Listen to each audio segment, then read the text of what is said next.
Pang-apat ko na series sa clip na pinamagatang Jesus Christ versus Paul and the Christians. Dito sa pang-apat, makita ito sa John chapter 1 verse 18.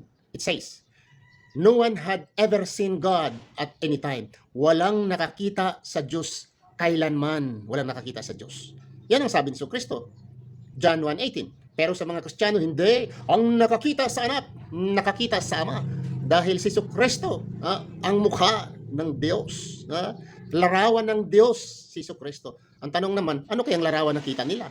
Yung drawing ni Michelangelo, drawing ni Leonardo da Vinci, or yung drawing ni Abraham Romas? Kung nakakita kayo sa Diyos. Ang rason nila sa mga Kristiyano at ni Paul ay nakakita sa Diyos tayo dahil nakakita tayo sa anak. Ang problema, anong klaseng mukhang anak? Aywan ko ba, kayo lang mag-isip-isip. Ito ay series number 4. Nandyan sa inyo mga kapatid, sino paniniwalaan nyo? Itong mga Kristiyano, si Paul, mga pastor, leader, reverend, mga pare ninyo, na nagsabi nga sila, nakakita sa Diyos, ang nakakita kay Kristo. Pero si Kristo nagsabi, kailanman, walang nakakita sa Diyos.